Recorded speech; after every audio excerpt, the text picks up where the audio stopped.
Le Point Bourse vous est présenté par Bourse Direct.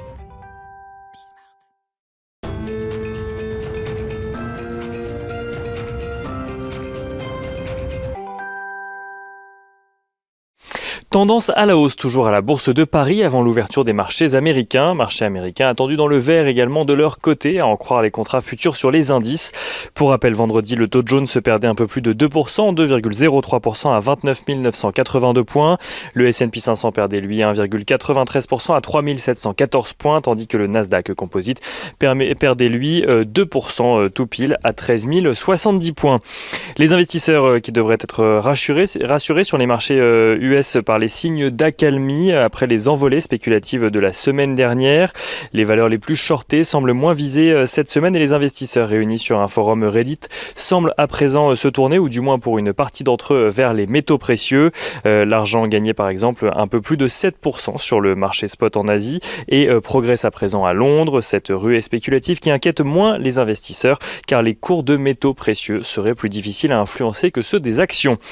Une sortie donc des marchés actions qui permet aux investisseurs de se concentrer sur les indicateurs du jour, à savoir la publication d'indices PMI d'activité manufacturière pour le mois de janvier. En France, celui-ci gagne 0,5% pour se hisser à 51,6 points, un niveau que l'indice n'avait pas atteint depuis 6 mois. En zone euro, l'activité manufacturière fait également mieux que prévu, affichant un indice PMI donc de 54,8 points contre 54,7 en première estimation flash. Notons que l'indice PMI d'activité manufacturière en Allemagne, cette fois-ci, recule, passant de 58,3 points au mois de décembre à 57,1 points au mois de janvier. Les investisseurs qui continuent de regarder de près également le bras de fer entre l'Union européenne et AstraZeneca. Le groupe pharmaceutique a fait savoir qu'il revoyait sa prévision de livraison à la hausse. Il fournira 9 millions de doses supplémentaires à l'Union européenne sur le premier trimestre, ce qui donne un total de 40 millions de doses livrées sur la période. Il n'en reste pas moins que c'est toujours 2 fois moins que le nombre de doses commandées par l'Union européenne à AstraZeneca sur la même période.